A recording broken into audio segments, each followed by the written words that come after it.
Assalamualaikum warahmatullahi wabarakatuh. Anak-anakku semua yang saya cintai, berjumpa lagi dengan saya Pak Ibrahim.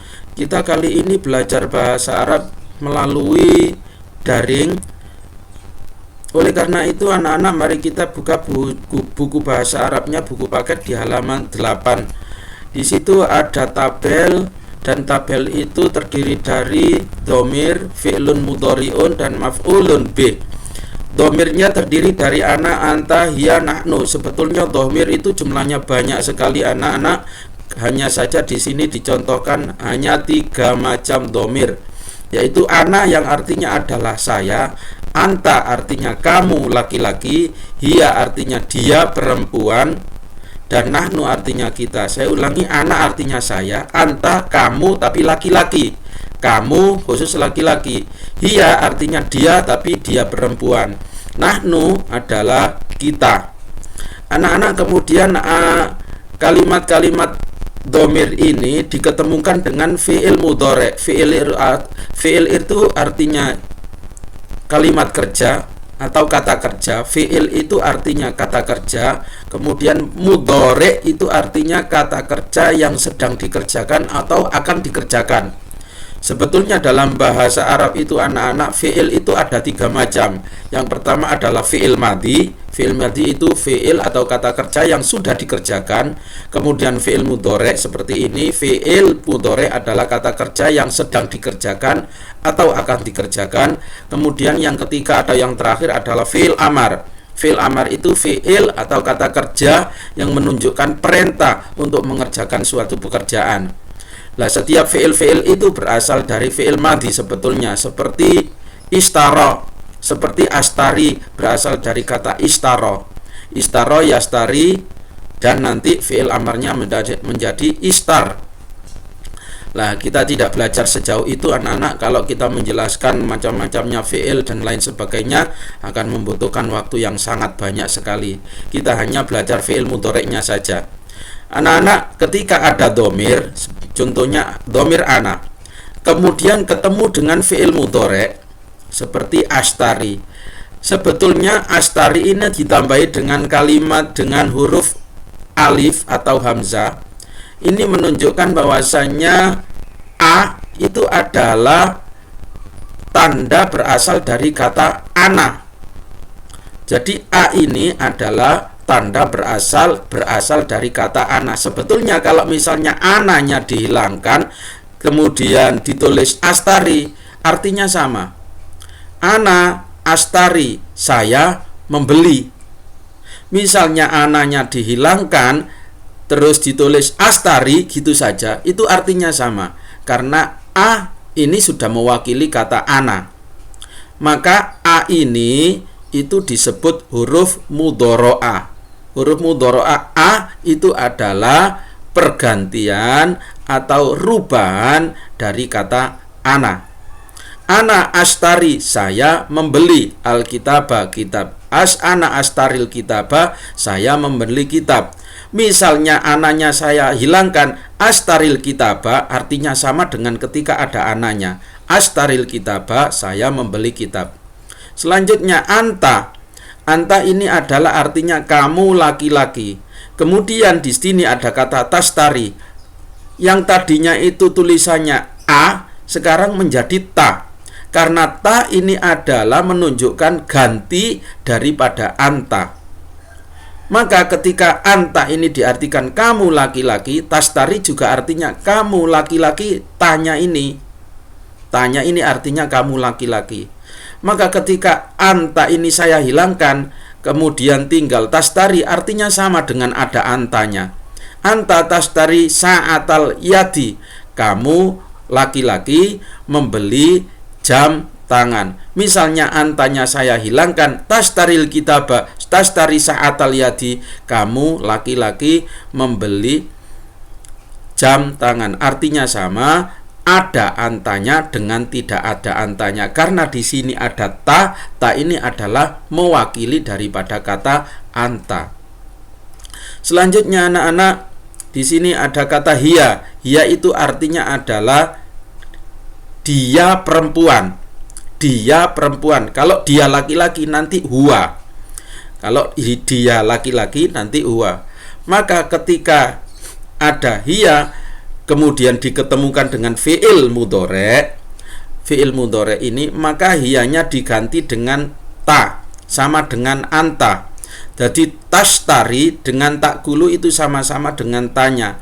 Cuma karena ini diawali dengan hiya, maka artinya dia perempuan. Hiya takulu ruza, artinya dia perempuan makan nasi. Ini ta ini mempunyai arti dia perempuan karena diawali dengan hiya. Sebetulnya kalau misalnya hiyanya saya hilangkan, ini bisa mempunyai dua arti. Bisa dia perempuan, bisa kamu laki-laki, sama dengan ini. Jadi artinya sama dengan ini. Ini kalau misalnya antanya saya hilangkan, artinya bisa dia perempuan atau kamu laki-laki. Karena ini diawali dengan anta, maka artinya kamu laki-laki. Dan ini karena diawali dengan hiya, maka artinya dia perempuan. Nahnu ini adalah termasuk dhamir yang artinya kita. Kemudian di sini ada kata nakhudhu. Sebetulnya berasal dari kata akhoda. Akhoda itu fi'il madhi kemudian menjadi fi'il mudhari'. Di sini ada tambahan nun. Lah, nun ini gantian dari kata nahnu. Sebetulnya misalnya nahnunya saya hilangkan, nakhudhu itu artinya sama dengan ketika ada nahnunya. Nahnu nakhudul kurrosata, kita mengambil buku tulis. Begitu seterusnya anak-anak. Lah ini hamzah, ta, nun ini disebut huruf mudhara'a. Saya ulangi, saya jelaskan. Ketika setiap ada kalimat diawali dengan huruf mudhara'a. Huruf mudhara'a itu ada 4, yaitu hamzah, nun, yang satunya tidak disebutkan di sini yaitu ya, kemudian ta, maka itu disebut huruf mudhara'a. Ketika ada huruf mudhara'a masuk kepada fi'il madhi, maka fi'ilnya berubah menjadi fi'il mudhari'. Itu saja anak-anak keterangan pada kesempatan hari ini. Sekarang kita kerjakan halaman 9. Halaman 9 anak-anak kita kerjakan bersama. Saya bahasa Arabnya saya artikan dulu, kemudian anak-anak mengisi titik-titik yang ada di sini. Taski titik-titik al-azhar wal asjar. Kamu laki-laki titik-titik menyiram bunga dan tumbuh-tumbuhan. Ini kamu isi nama seorang laki-laki. Terserah kamu namakan siapa. At-tilmidu titik-titik ad-darsa fil fasli. Murid-murid itu titik-titik pelajaran di dalam kelas. Silakan anak-anak, kalau di bahasa Indonesia kan titik-titik ini diisi dengan menulis. Katakan seperti itu, menulis. Bahasa Arabnya menulis, silakan dicari kemudian diisikan di sini. Nomor 3, aina taqra'ul Qur'ana, di mana kamu membaca Al-Qur'an titik-titik Al-Qur'ana fil baiti. Di sini titik-titik diisi kalau bahasa Indonesia saya membaca. Saya membaca itu kalau huruf mudhara'a-nya berupa apa, seperti yang ada di halaman 8 tadi. Saya membaca di bahasa Arab kan. Kemudian nomor 4, hal anta ustadun, apakah kamu seorang guru? Kalau misalnya ini kalimatnya ustadun, maka di sini diisi dengan na'am. Karena di sini diisi dengan tilmidun, tidak dengan ustadun, maka di sini diisi dengan la, atau bahasa Indonesianya tidak. Nomor 5, yamsahus saburota. Yamsahu artinya menghapus, as-saburota artinya papan tulis. Yamsahu titik-titiknya ini diisi dengan kata murid. Murid, bahasa Arabnya murid apa, silakan di sini diisikan di sini. Kemudian anak-anak bawahnya ini adalah disuruh mengurutkan. Saya artikan saja supaya anak-anak tidak kesulitan untuk mengurutkannya.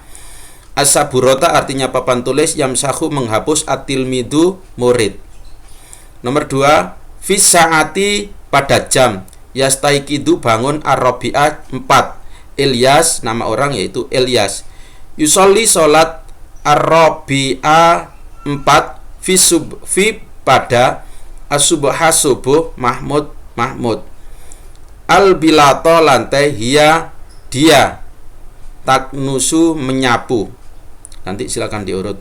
Nomor 5, yusolli sholat yasilu sampai ilal madrasati ke sekolahan as-sadisat 6 fi pada wan nisfi dan setengah at-talamidu murid-murid as-saati jam.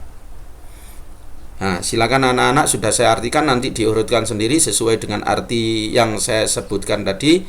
Mudah-mudahan anak segera bisa untuk memahami dan segera mengerjakannya.